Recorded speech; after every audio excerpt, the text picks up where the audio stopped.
Le miracle ou les miracles sont l'arme de destruction massive de Satan. Satan a plusieurs armes pour détruire l'humanité et même les chrétiens. L'une des armes, c'est la musique.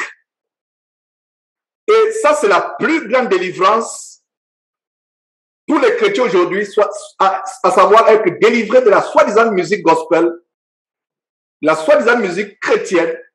Comme quelqu'un a posté sur les réseaux sociaux il y a quelques jours, j'ai vu son posting en disant « Montrez-moi un seul verset du Nouveau Testament où un disciple de Jésus qui était musicien. » Ce posting avait du bon sens. Montrez-moi. Il n'y a pas dans la Bible des musiciens chrétiens. D'où cela vient? D'où cela vient-il?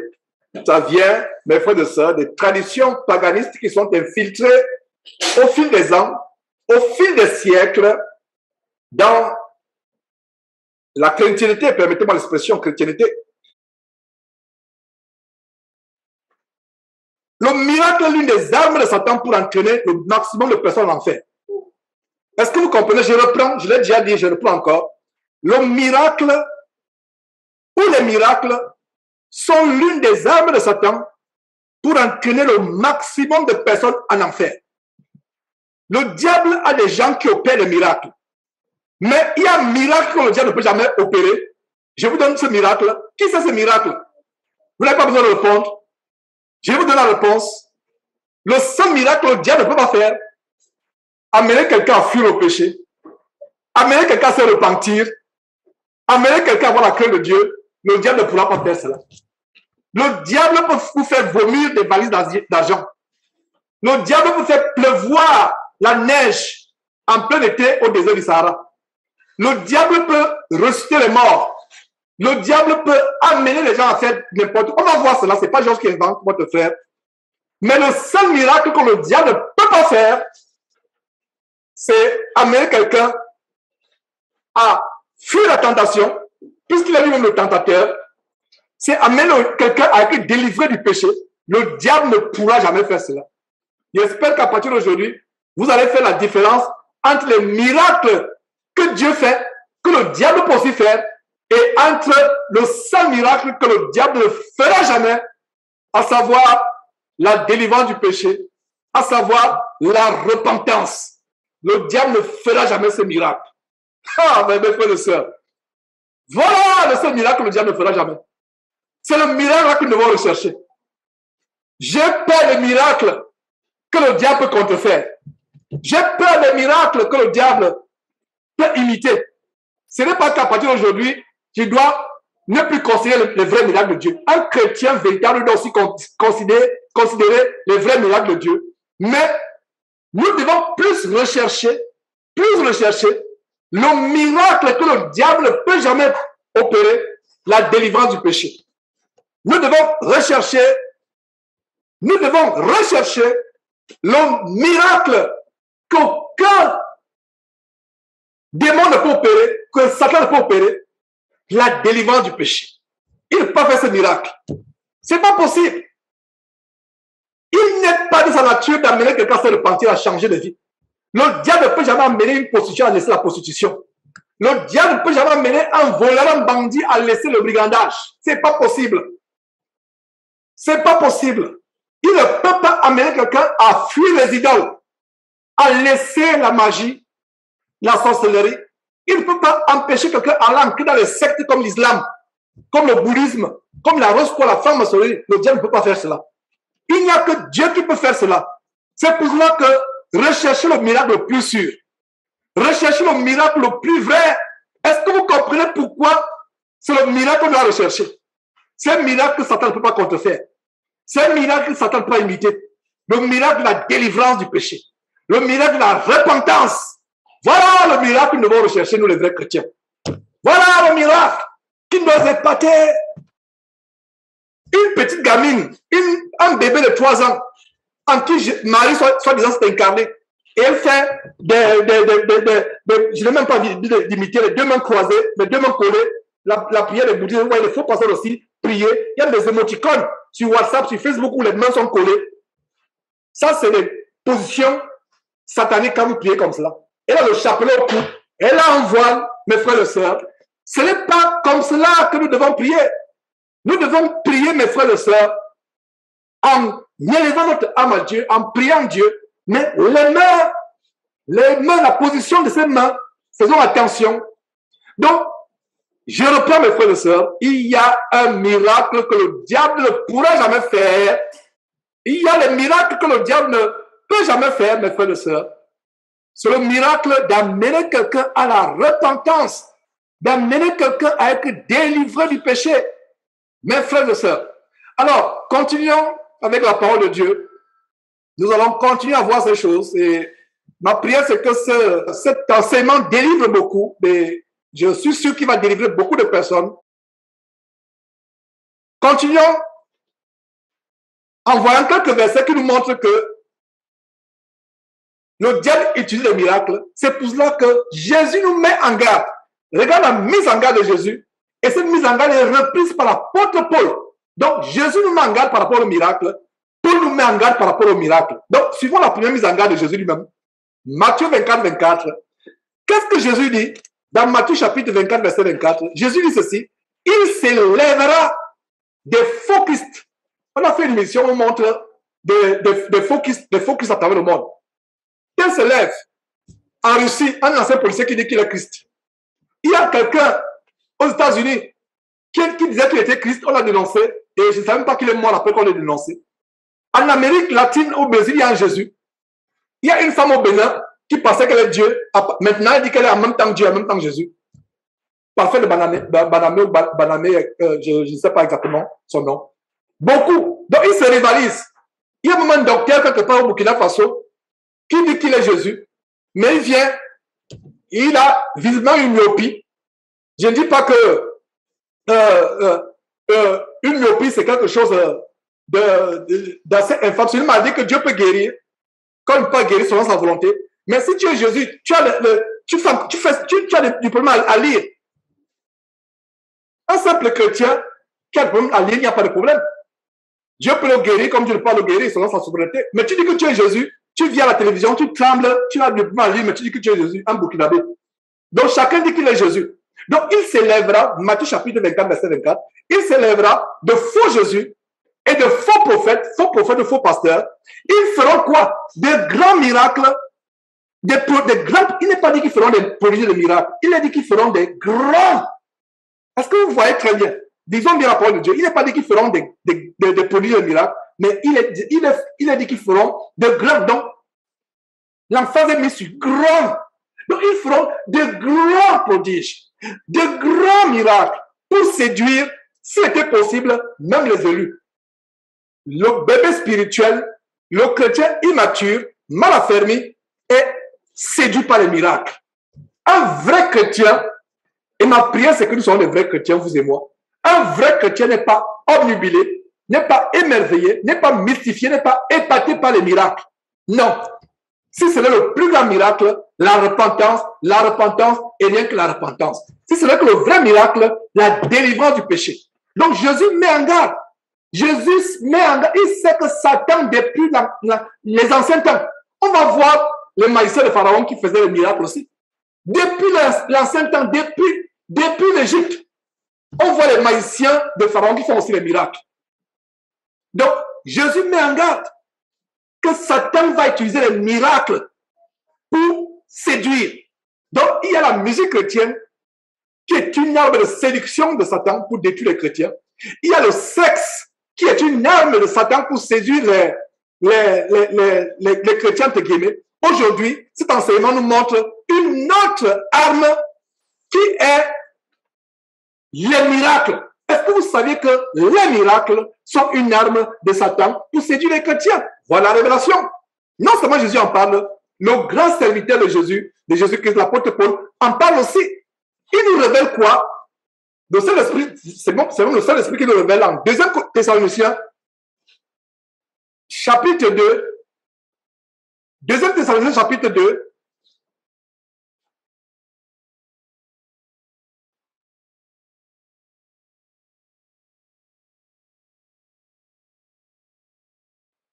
Donc, 2 Thessaloniciens, mes frères, Deuxième Thessaloniciens,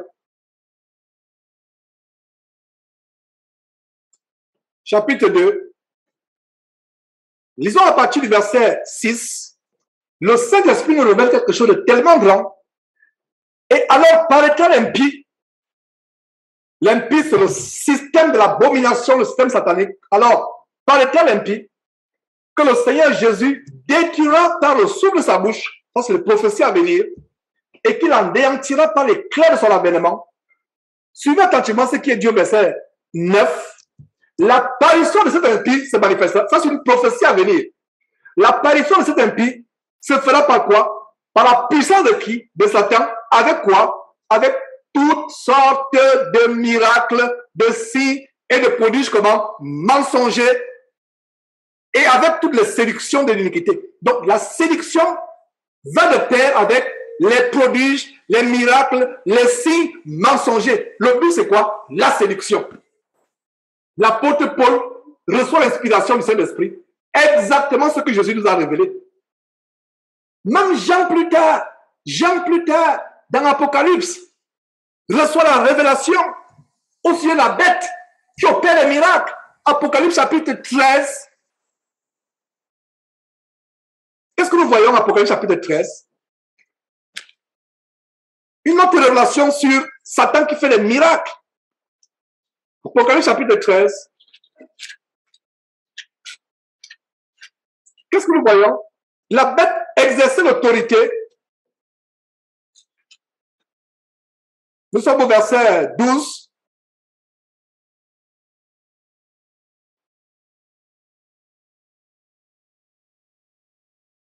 Le verset 1 d'ailleurs nous montre une bête. Lisons le verset 1 pour être dans le contexte. Apocalypse chapitre 13, verset 1. Puis je vis monter, c'est l'apôtre Jean qui voit cela. Après que Jésus soit monté au ciel, Jésus montre une révélation, une vision. Puis je vis monter de la mer. Moi, les sirènes des eaux, les esprits de la catégorie des sirènes des eaux. Quand les gens me demandent, Georges, où dans la Bible on parle des sirènes des eaux, en fait, c'est les esprits marins. Ça, c'est en langue courante qu'on parle de sirènes ou je ne sais pas quoi, Mami Wata. Mais c'est les esprits marins. Alors, je vis monter de la mer une bête qui avait 10 cornes, c'est un démon, et 7 têtes, et sur ses cornes 10 diadèmes, et sur ses têtes des noms de blasphème. Alors, voyons ce qui se passe avec cette bête. Au verset 12, donc elle exerçait l'autorité de la première bête, une autre bête, on voit une autre bête, lisez tout le contexte pour comprendre. Et elle faisait que la terre et ses habitants adoraient la première bête, dont la blessure mortelle avait été guérie. Regardez ce qui est au verset 13. Elle opérait de grands prodiges. Soulignez, le grand prodige, c'est la même expression que Jésus utilise en Matthieu chapitre 24, verset 24. Des grands prodiges. Elle opérait de grands prodiges, même jusqu'à faire descendre le feu du ciel sur la terre. David Oyo, le Kenya, franc-maçon qui est reçu par la famille Sassou Nguesso avec un avion privé, un grand franc-maçon président, on a fait une vidéo où une caméra cachée filmait son intronisation dans une loge maçonnique. Quelqu'un qui est reçu par les grands de la terre, si moi, genre, je suis reçu par Joe Biden, oh là là, je sortirai de là mort ou vivant si c'est la volonté. Si je sois vivant, je vais dire que si je sois vivant, c'est la volonté de Dieu. Parce que je vais lui dire de se repentir de tous les péchés, de cautionner l'avortement, de cautionner l'homosexualité. Vous voyez, vous reçu avec fanfare, sur tapis rouge, c'est le signe que c'est Satan. Donc, regardez comment la bête opérait de grands prodiges, même jusqu'à faire descendre du ciel, descendre du feu du ciel sur la terre à la vie des hommes. Verset 14, elle opérait et elle séduisait les habitants de la terre par les prodiges. Est-ce que vous avez remarqué que chaque fois que nous voyons des miracles mensongers, il y a séduction à côté? Matthieu chapitre 24, la séduction accompagne les grands miracles. La séduction est l'objectif, le but pour lequel ces miracles sont faits. Même chose avec 2 Thessaloniciens chapitre 2, verset 10. Même chose avec Apocalypse chapitre 13, verset 14. Voilà. Et donc, comment?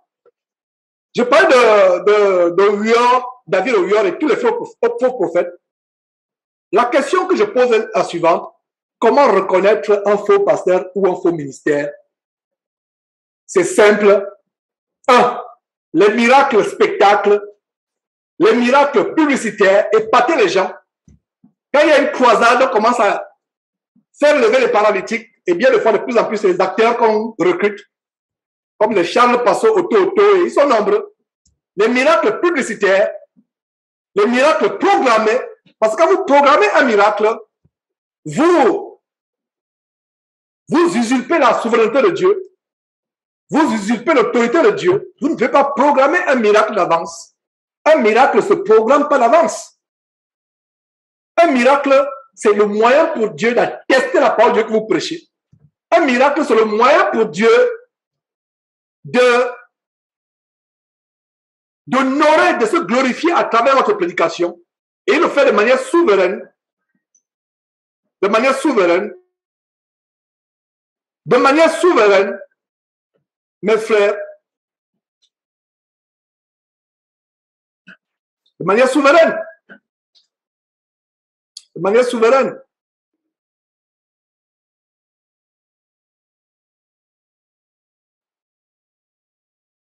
Deuxième point pour reconnaître un faux pasteur, il met l'accent, l'emphase sur les miracles. Tout tourne autour des miracles. Tout le ministère tourne autour des miracles. Voilà, mes frères et sœurs, comment on reconnaît un faux pasteur. Voilà comment on reconnaît un faux pasteur. Tout tourne sur les miracles. Donc le diable peut opérer tous sur les miracles et les prodiges, mais il ne peut pas opérer le plus grand des miracles, amener les gens à la repentance, amener les gens à la délivrance du péché. Il ne peut pas opérer ce miracle. Je vais vous donner quelques exemples dans la Bible, c'est les récits que vous avez lus, quelques exemples qui nous montrent les miracles que les serviteurs de Satan opéraient. Notez tout simplement ces versets. Il y a les magiciens de Pharaon. Notez ces versets. Vous pouvez lire en Exode chapitre 7, comment Pharaon appela aussi ses sages et ses enchanteurs, ses magiciens, pour faire aussi des miracles. Moïse jette le bâton se transforme en serpent. Et aussi, il jette aussi le bâton, il se transforme aussi en serpent. Alors, si vous êtes épaté par Moïse, et vous êtes aussi épaté par les miracles des magiciens de Pharaon, il y a un problème, n'est-ce pas? Un miracle vient de Dieu, un miracle vient de Satan. Gardez cette comparaison à cœur jusqu'à la fin de vos jours sur terre, si Jésus ne vient pas que temps, et vous serez des chrétiens avisés, des chrétiens ayant du discernement, et vous serez heureux. Les mêmes opèrent, les deux catégories opèrent le même miracle. Le même miracle. Hey, das ist nicht, was ich hören möchte. Fermez le micro, s'il vous plaît. Le même miracle. Un miracle opéré par la puissance de Dieu. Un autre miracle est opéré par la puissance de Satan. Ceux qui n'ont pas le discernement devaient être épatés en même temps par le miracle de Moïse et en même temps par le miracle de magicien de Pharaon. C'est ce qui se passe aujourd'hui. Les chrétiens sont épatés en même temps par les vrais miracles, en même temps par les miracles de Satan. Parce qu'ils n'ont pas de discernement. Si vous voyez un soi-disant homme de Dieu, il manque d'orgueil. L'attention est sur lui. Les gardes-corps, le cortège, comme des John Shee, celui qui est décédé, Type de choix et autres. Les miracles spectacles, il y a l'orgueil, il y a la vantardise, etc. Les cortèges, les fanfares, les limousines qui l'accompagnent, le culte de la personnalité, les gardes-corps, les policiers qui l'environnent. C'est la preuve qu'il travaille avec Satan. Un homme de Dieu véritable est humble.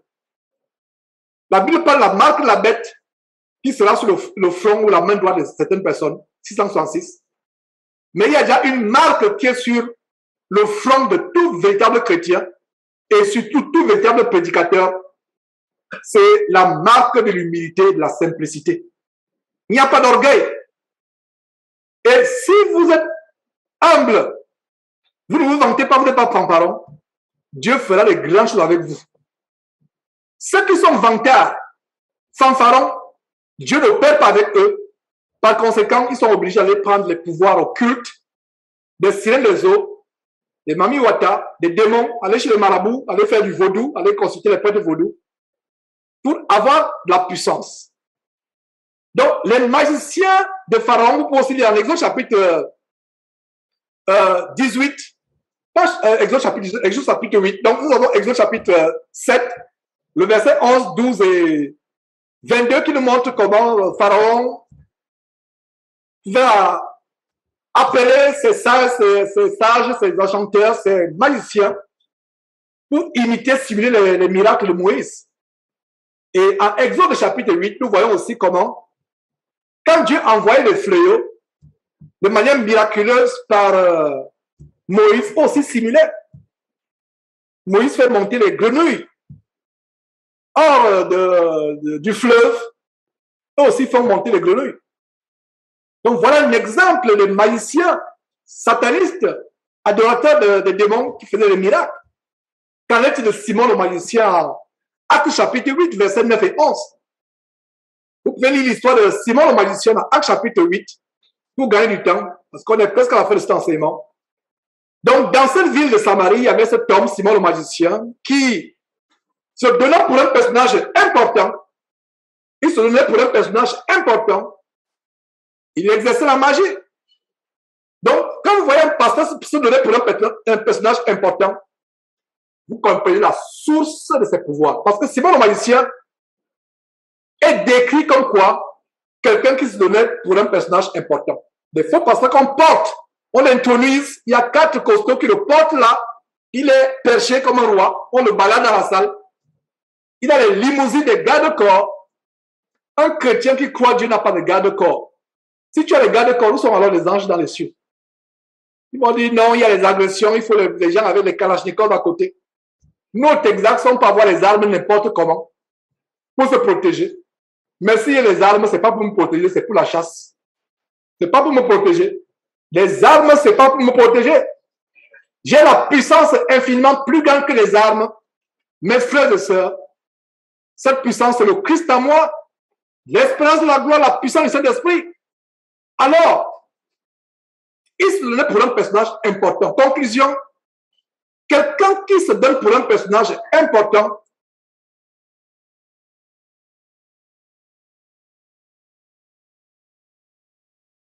quelqu'un qui se donne pour un personnage important,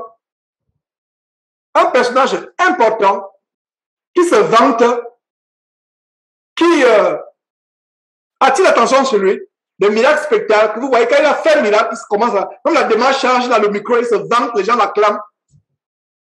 C'est Satan qui, par ces faux pasteurs, ces faux prophètes, usurpe la gloire qui est réservée à Dieu, usurpe la gloire qui est réservée au Fils de Dieu, Jésus-Christ. Quand nous opérons les miracles, ce n'est pas pour que la gloire soit sur ceux qui opèrent les miracles, c'est pour que la gloire de Dieu soit manifestée, pour que les gens disent Alléluia, Hosanna, au grand Dieu, au Dieu très haut. Merci le Seigneur Jésus, merci au Seigneur Jésus, merci grand Dieu. Pour que le nom de Jésus soit glorifié, pour que Jésus et Dieu soient l'objet de l'adoration, pour que la crainte s'empare des gens et pour qu'on commence à changer de vie, Les miracles s'accompagnent par la repentance. Dans ces églises, soi-disant les miracles, tous les jours, regardez le ministère abominable de Maman Olangui, qu'on a dénoncé, que j'ai dénoncé pendant plusieurs années pour qu'elle se repente. Finalement, elle est décédée avec son mari, sans se repentir. Et voilà comment sa fille a pris la relève avec ce ministère abominable. Quelques mois ne sont pas passés après la mort de leurs parents, maman, le couple abominable Olangui. Voilà un scandale planétaire où elle va arracher le mari d'une femme en Afrique du Sud. La femme a été sur les places publiques, dans les chaînes de télévision pour exposer une fille, soi-disant qui est chanteuse, qui est dans un scandale d'adultère planétaire. Elle qui est l'héritière de ce ministère abominable, Maman Langui. Nous avons mis en garde cette femme. Elle n'a pas voulu se repentir. Ministère du combat spirituel. Des ministères qui se focalisent sur le combat spirituel. Si tu es dans un ministère qui se focalise sur les miracles, sur le combat spirituel, sors de là, à moins que tu n'aimes le spectacle. À moins que tu aimes le spectacle, le cirque, le théâtre. À moins que tu aimes les scènes hollywoodiennes. Un ministère se focalise, le vrai ministère de Jésus-Christ, c'est prêcher la repentance. Les miracles et les guérisons, c'est les bonus de notre marche chrétienne. Dieu les donne à qui il veut. Même le grand apôtre Paul avait une chair dans la chair. L'apôtre Paul guérissait les malades. Rien que les mouchoirs qui avaient touché l'apôtre Paul, on appliquait sur les malades étaient guéris. Même chose pour l'apôtre Pierre et autres. L'ombre, rien que l'ombre, quand il passait dans la rue, l'ombre seulement qui touchait les malades, les gens étaient guéris. Mais l'apôtre Paul lui-même a eu une chair dans la chair. Et pourquoi Dieu a permis que cette chair soit là? Pour ne pas se glorifier, pour ne pas s'enorgueillir, pour ne pas se donner pour un personnage important comme Simon le magicien, à Actes chapitre 8. Un vrai chrétien, surtout un vrai prédicateur, est simple. Il ne se vante pas. Il ne montre pas qu'il est quelque chose. Aujourd'hui, vous voyez les jeunes gens là sur Internet, ils commencent à prêcher, etc. Quand vous voyez l'orgueil, le je, le moi, l'orgueil. C'est pour cela que je fais un effort d'éviter le jeu. Bien que ce soit souvent difficile parce qu'il faut que je donne des exemples. Que ce soit sur moi, que ce soit qui peuvent vous édifier. Mais le but du jeu, ce n'est pas pour attirer l'attention sur moi. Nous devons amener les gens à avoir l'attention sur Jésus-Christ, sur Dieu, uniquement. Voir l'évangile que je prêche, mes frères et sœurs. Et c'est l'évangile pur, original. Donc, qu'est-ce que nous voyons? Simon le magicien se donnait pour quelqu'un d'important. Voilà le critère des faux pasteurs qui fait les miracles. Vous voyez la vantardise, la manière de marcher, les gens l'acculent, les gens, pendant la dune l'entoure, le vénère. Voilà la preuve. Pire encore, s'il vend ses guérisons, s'il vend ses prières, s'il vend l'entrée à ses croisades, pire encore, Simon le magicien exerçait la magie et provoquait l'étonnement du peuple de la Samarie, au point où les Samaritains louaient Dieu pour le miracle mensonger et satanique de Simon le magicien. Y a-t-il quelque chose de nouveau sous le soleil? La Bible dit qu'il n'y a rien de nouveau sous le soleil. Ce qui s'est passé au temps des Samaritains, c'est ce qui se passe aujourd'hui. Des chrétiens qui acclament, tel monte, tel apparaît avec les miracles, boum, on part. Tel autre apparaît, boum, on part comme un essai d'abeille. Le vrai miracle, c'est la repentance. Le vrai miracle, c'est la délivrance du péché. Une petite apparaît, un démon apricole cette petite. Les chrétiens sont en ébullition à travers le monde. Pourtant, cette petite, on la met face à moi, je vais implorer Dieu pour sa délivrance. Et si Dieu me donne le feu vert, la première chose que je vais dire, toi, principal dans le corps de cet enfant, sors ne te manifeste plus au nom de Jésus-Christ. Est-ce que vous comprenez? Donc, il y a les pharaons qui faisaient les miracles inspirés par les démons. Il y a Simon le magicien. Il y a même encore les 7 fils de Sénon. On a vu ça il y a quelques jours. Dans Actes chapitre 19, c'était les exorcistes qui opéraient. Mais quand ils ont vu que la puissance de Paul était supérieure, parce que Paul utilisait le nom de Jésus-Christ, pourtant c'était les magiciens exorcistes, les ancêtres de la Kabbale juive, que beaucoup de pasteurs suivent aujourd'hui, ils ont voulu imiter l'apôtre Paul. On a vu dernièrement comment ils ont été chassés. L'homme de qui voulait enlever ces démons a pris possession d'eux. 7 hommes qui sont battus par un seul homme. En fait, c'est les démons. Dans le monsieur qui ont pris possession d'eux, ils sont partis là blessés et nus. Nous avons un autre cas de magicien. enseigne la Kabbale juive, Elimas ou Bar-Jésus en Actes chapitre 13, dans la ville de Salamine. J'aimerais qu'on examine rapidement cette histoire ensemble. Elimas, Bar-Jésus. Et aujourd'hui, tout pasteur qui vous enseigne notre évangile est un Bar-Jésus, c'est-à-dire qu'il vous barre la porte pour aller à Jésus. Il y a des gens qui disent, mais Georges, pourquoi tu dénonces avec une virulence infatigable, insatiable? Il dit, la réponse est simple, je vous la donne, je vous l'ai toujours donnée. La réponse est simple. Les faux pasteurs barrent la voie pour aller à Jésus à plusieurs multitudes. Ils sont nocifs. Il faut les exposer. Et non seulement les exposer aussi l'évangile qui délivre. Et c'est ce que je fais. Ils sont les Bar-Jésus. Donc, voilà un Bar-Jésus. Donc, les disciples de Jésus, y compris Paul, arrivèrent à Salamine. Nous sommes à Actes chapitre 13. Ils arrivent à Salamine. Ils y annoncent la parole de Dieu. Il n'est pas dit qu'ils sont partis là pour faire des miracles, pour faire des croisades de guérison. Non, ils sont allés pour annoncer la parole dans les synagogues des Juifs. Et ils avaient Jean pour aide. Jean était leur aide. Verset 6. Ayant ensuite traversé toute l'île jusqu'à Paphos, ils trouvèrent un certain magicien, faux prophète juif nommé Bar-Jésus. Qu'est-ce que vous êtes toujours dit? Quand vous chantez les cantiques, assurez-vous que vous mettez Jésus-Christ. Je n'ai jamais vu un homme sur terre qui s'appelle Jésus-Christ. Si vous connaissez un tel homme, envoyez-moi l'information sur cet homme.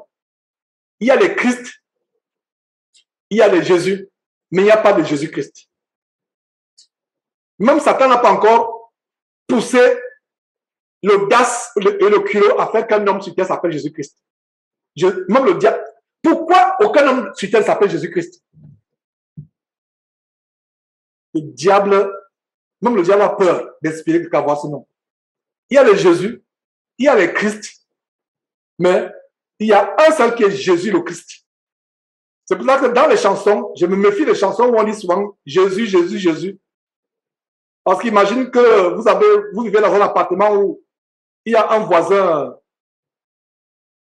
Jésus, comme ici au Texas, il y a une forte communauté hispanique. Il y a beaucoup de Jesus. Tu te mets à chanter à l'espagnol, Jesus, Jesus, il va commencer à dire, il va répondre. En disant, vous m'avez appelé. Pourtant, vous êtes en train de dire Jesus, Jesus, alors que ce n'est pas lui. Ouais, donc il y a plusieurs Jésus. Alors, Paul, avec les autres disciples, ayant traversé toute l'île jusqu'à Paphos, il trouvait un certain magicien, faux prophète juif, kabbaliste, adepte de la Kabbale juive, nommé Bar-Jésus, qui était avec le proconsul Sergius Paulus. Et ces faux pasteurs, ces faux prophètes, ces magiciens aiment la compagnie des grands. Donc regardez comment il était toujours dans la compagnie du proconsul, un ambassadeur romain, Sergius Paulus. La Bible parle de cet homme comme étant un homme intelligent.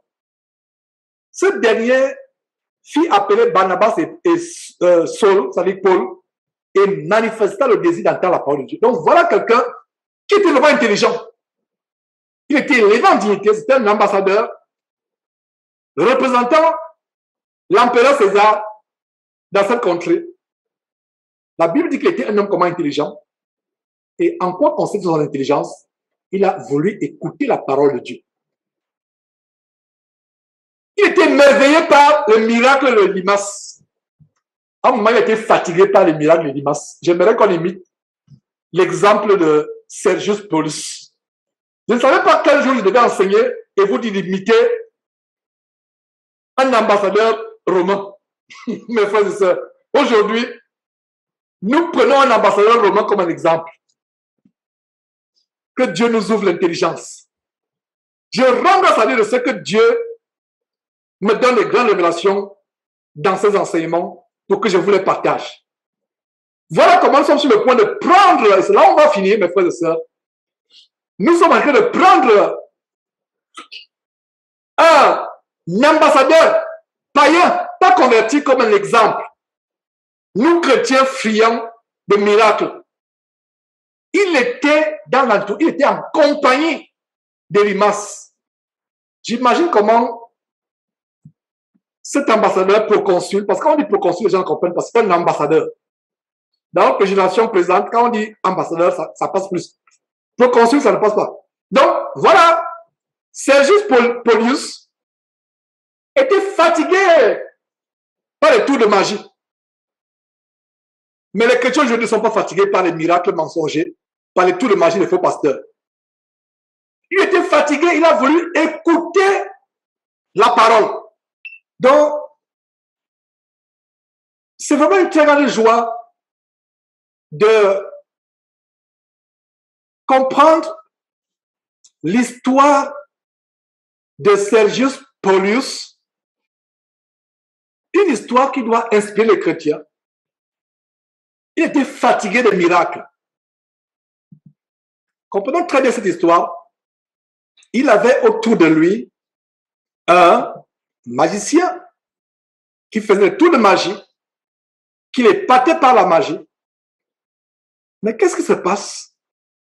Dès qu'il a entendu parler de Paul et Barnabas, il a eu le désir d'écouter. Donc, il fit appeler Barnabas et Paul. Pourquoi? Parce qu'il a entendu parler de prédication. Il a dit, je suis fatigué, je suis rassasié de miracles tous les jours. Mais aujourd'hui, les soi-disant chrétiens ne sont pas rassasiés de miracles. Ils vont de veillée de prière en veillée de prière. On va imposer les mains dans cette veillée. La personne tombe roule comme un serpent. Samedi prochain, une autre veillée encore. Pendant un an, chaque samedi, veillée après veillée, la personne va chez 100 faux pasteurs, 50 faux pasteurs. Pendant un an, on prie, c'est la même manifestation, c'est le même cri, on tombe. Aujourd'hui, tomber est un signe de délivrance. Or, tomber, c'est une manifestation de démon. Dans l'Ancien Testament ou dans la Bible, quand quelqu'un tombait sur sa face, c'est pour adorer Dieu. Aujourd'hui, on tombe de manière indécente, on apporte encore les pains pour couvrir. Pourquoi il faut encore couvrir?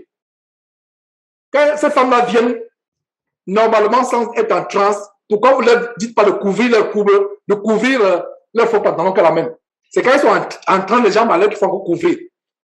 Donc, il était fatigué des miracles d'Élymas. Pourtant, il était attaché. Je vais plutôt dire, le magicien était attaché à lui pour soit de l'argent, soit pour la gloire. C'était un ambassadeur romain, représentant du grand empereur romain, César. Verset 8. Mais Élymas le magicien, car c'est ce qui signifie son nom, c'est-à-dire que le nom Élymas, Jésus, Élymas, ça signifie qu'il était magicien, faisait opposition à Paul et à Barnabas. Pourquoi? Par jalousie. Non seulement par jalousie, Satan savait que la délivrance de Sergius Paulius, l'ambassadeur, était proche. Donc, le magicien faisait opposition, cherchant à détourner de la foi le proconsul. Les miracles mensongers de Satan vous détournent de la foi. Vous ne font même pas voir la foi. Voilà quelqu'un qui pourtant était l'ami d'un magicien, mais quelle foi en Dieu il avait? Zéro. Quelle connaissance de la parole de Dieu il avait? Zéro. Quelle crainte de Dieu il avait? Zéro. Donc cet homme, avec son intelligence, on dit non, ce magicien-là, je suis fatigué de voir les tours de magie. Je vais entendre quelque chose de nouveau. Voilà Jésus Élymas qui bat la voix de Jésus au proconsul. Alors, regardez la réaction de Paul. Alors, Saul appelait aussi Paul, rempli du Saint-Esprit. Donc, il n'a pas fait ça avec son intelligence. Il était motivé par le Saint-Esprit qu'il a fait. Rempli du Saint-Esprit, fixa les regards sur ce magicien et lui dit, homme plein de toute espèce de ruse et de fraude, fils du diable, ennemi de toute justice. Et Paul le confronte publiquement. Aujourd'hui, on aurait dit que moi, votre frère Georges, je suis en train d'insulter. Je suis dur. Non. Le Saint-Esprit donne le courage. Allez encore suivre la liste de tous les bienfaits et avantages du Saint-Esprit. Quand vous avez le Saint-Esprit en vous et vous agissez par le Saint-Esprit, aucun homme ne peut ne peut vous faire peur. Même si vous êtes devant une armée avec des chars, des canons prêts à tirer sur vous, vous allez parler. Donc regardez comment il confronte publiquement ce monsieur avec des paroles que certains chrétiens, entre guillemets, prendraient pour des injures. Non, il dit ce qui est. Publiquement, en plein de toute espèce de ruse et de fraude, fils du diable, ennemi de toute justice. Ne cesseras-tu pas de pervertir les voies droites du Seigneur? Verset 11, maintenant voici, la main du Seigneur Jésus est sur toi. Tu seras aveugle. Et pour un temps, pour encore le parler publiquement, le consul n'est pas loin, il écoute. Tu seras aveugle pour un temps. Tu ne verras pas le soleil. Aussitôt, l'obscurité et les ténèbres tombèrent sur lui et il cherchait en tâtonnant des personnes pour le guider. Voilà le grand puissant Elimas Bar Jésus, magicien, au point où il avait la métier des consuls, des ambassadeurs, des grands de la terre. Et vous voyez leur tâtonner. Il a rencontré une puissance plus grande. Et nous comprenons que Sergius Paulius, homme intelligent, avait raison de faire venir Paul et Barnabas pour écouter la parole de Dieu. Alors, le proconsul, voyant ce qui était arrivé, crut, étant frappé de la doctrine du Seigneur. Voilà ce que je vous ai dit. Les miracles sont là pour nous amener à croire à Dieu, à nous attacher à Dieu. Et une fois qu'on a cru à Dieu, et nous sommes devenus chrétiens, et qu'on connaît cette parole, le miracle ne nous dit plus rien. Parce que nous comprenons que les miracles, c'est les bonus qui accompagnent la marche chrétienne.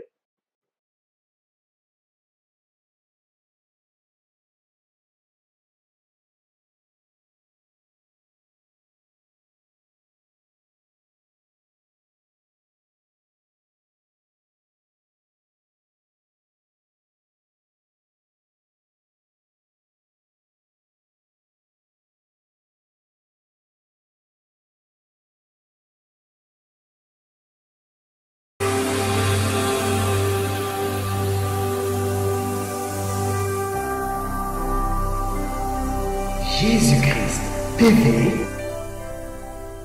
vous connaîtrez la vérité et la vérité vous affranchira.